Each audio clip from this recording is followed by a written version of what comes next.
Assalamualaikum warahmatullahi wabarakatuh. Kali ini saya akan memaparkan tentang ujian akhir semester, pemahaman tentang peserta didik dan pembelajarannya, tentang karya hasil refleksi pengalaman selama PPL 1 di sekolah. Eh, Hal-hal yang perlu ditampilkan pada paparan kali ini yaitu satu, desain hasil asesmen yang didesain. Kedua, hasil asesmen profil peserta didik yang ditangani. Ketiga, RPP yang dibuat guna memfasilitasi pembelajaran dengan dikaitkan karakteristik peserta didik. Kemudian, output yang terjadi di lapangan. 5. Hal yang dipelajari dari rangkaian proses ini. Kemudian, tips yang dapat diberikan kepada masyarakat luas jika berhadapan dengan peserta didik yang memiliki karakteristik tersebut atau yang pernah Anda pelajari. Di sini desain asesmen yang saya tampilkan yaitu menyusun panduan profiling peserta didik, kemudian profiling peserta didik, analisis hasil profiling, menentukan tujuan pembelajaran, kemudian menentukan rencana asesmen, menyusun RPP, melaksanakan praktik pembelajaran, melaksanakan praktik asesmen, analisis hasil asesmen, evaluasi dan refleksi, kemudian rencana tindak lanjut.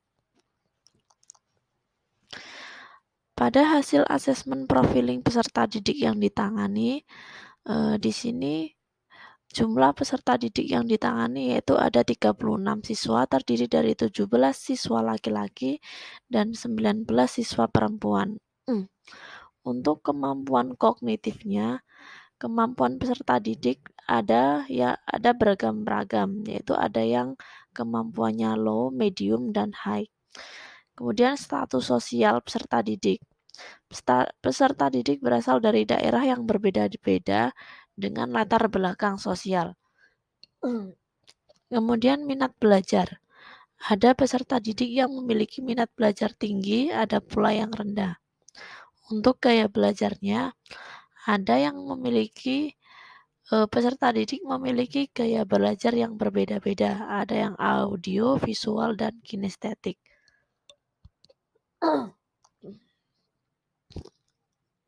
Hasil asesmen profiling peserta didik yang ditangani. Perkembangan moral. Sebagian peserta didik dapat membedakan mana yang baik dan mana yang buruk. Perkembangan motoriknya. Perkembangan motorik kasar sudah baik. Peserta didik dapat berjalan, lari, dan lompat. Perkembangan emosi. Sebagian peserta didik memiliki emosi yang stabil. Namun ada beberapa peserta didik yang mudah marah. Kemudian di sini juga saya menampilkan modul ajar yang dibuat guna memfasilitasi pembelajaran dikaitkan dengan karakteristik peserta didik.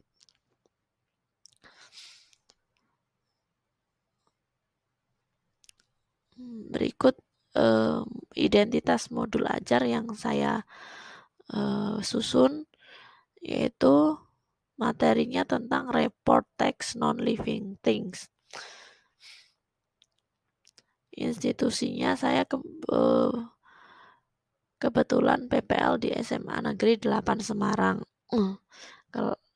Kelas 10. Elemennya yaitu menyimak, berbicara, membaca, memirsa, menulis, mempresentasikan.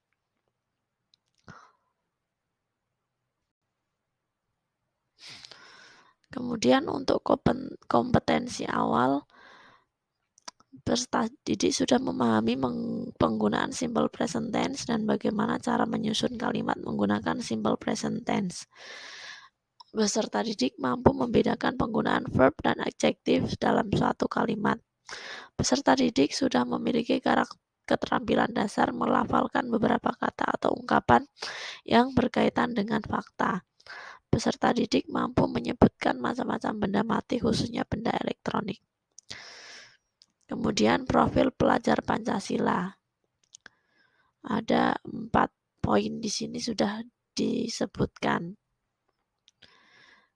Kemudian untuk sarana prasarana yang kami gunakan dalam kegiatan pembelajaran ini antara lain whiteboard, spidol, laptop, jaringan internet, Microsoft PowerPoint, LCD proyektor, dan buku referensi.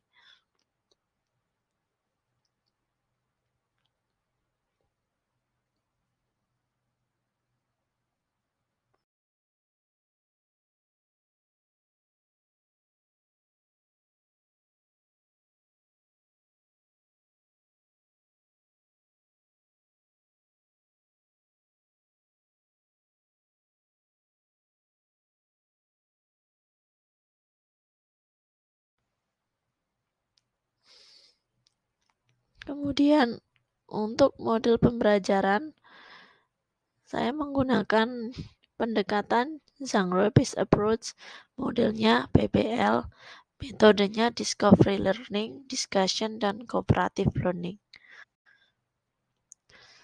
Nah, di sini memuat komponen inti, yaitu terdiri dari tujuan pembelajaran. Ada 6 poin di sini. Kemudian pemahaman bermakna, yang C, pertanyaan pemantik tentang gambarnya. Di sini saya menyantumkan sebuah gambar terkait dengan teknologi atau non-living thing. Ini saya membuat sebuah presentasi dan saya menampilkan sebuah gambar handphone, dan ini pertanyaan pemantiknya yaitu what are the pictures about, kemudian where do you usually see this picture, and then are those things have the advantage for you. Kemudian kegiatan pembelajarannya, pendahuluannya, ada salam, minta peserta didik untuk melaporkan kehadiran siswa, dan lain-lain sebagainya. Kemudian untuk kegiatan intinya, langkah-langkahnya yaitu mengamati, observing, mempertanyakan, questioning, mengeksplorasi, exploring, mengasosiasi, kemudian mengkomunikasikan. Untuk pengayaan dan remedialnya sebagai berikut.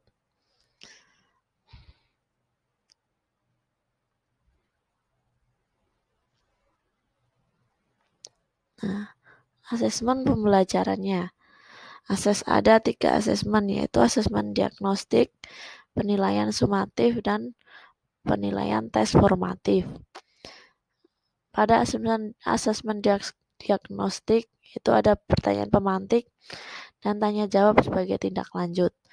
Untuk penilaian sumatif, ada penilaian proses, observasi sikap, performa berupa hasil karya, keterampilan, dan pengetahuan selama kegiatan pembelajaran.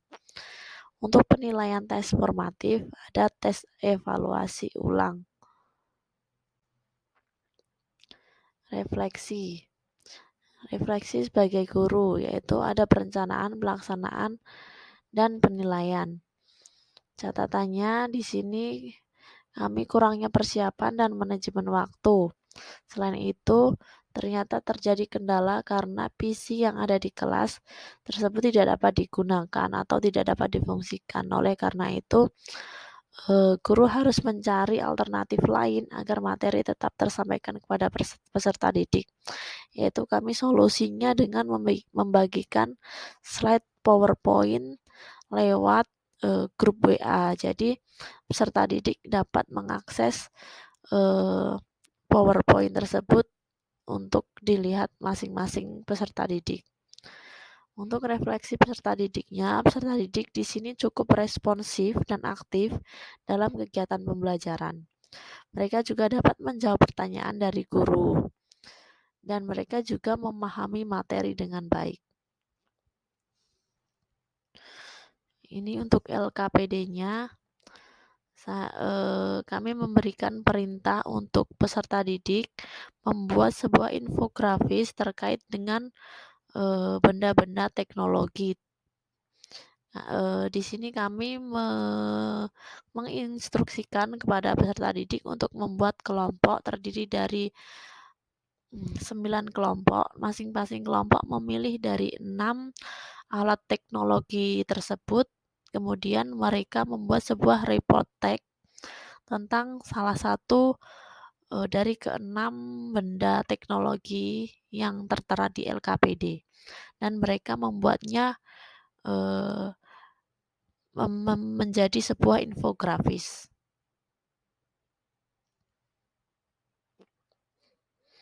Nah, ini output yang terjadi di lapangan, yaitu hasilnya LKPD media pembelajaran, video, dokumentasi, dan nanti hasil dari hasil kerja peserta didik.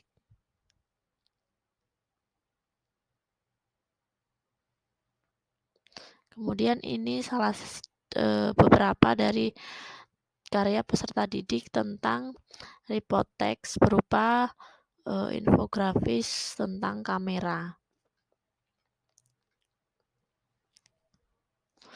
Nah, hal yang dipelajari dari rangkaian proses ini yaitu sebagai seorang guru harus mempunyai persiapan yang matang sebelum melakukan kegiatan pembelajaran. Guru juga harus memiliki sifat yang menyenangkan saat berhadapan dengan peserta didik. Selain itu, media pembelajaran yang digunakan pun harus menarik, juga perlu diselingi dengan menggunakan permainan agar peserta didik lebih semangat belajar dan tidak jenuh. Kemudian tips yang dapat diberikan kepada masyarakat luas jika berhadapan dengan peserta didik yang memiliki karakteristik tersebut, yaitu bahwa tiap peserta didik memiliki karakteristik dan sifat yang berbeda-beda. Maka dari itu, sebagai seorang guru, kita harus belajar dan memahami karakteristik tiap peserta didik agar dapat menentukan metode pembelajaran seperti apa yang cocok diterapkan dalam pembelajaran, agar tujuan dan capaian pembelajaran bisa terwujud. Selain itu, juga perlu dukungan dari masyarakat luas, khususnya orang tua di rumah, untuk mendorong putra-putrinya agar memiliki jiwa yang semangat untuk belajar.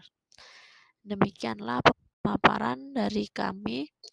Kurang lebihnya saya minta maaf. Wassalamualaikum warahmatullahi wabarakatuh.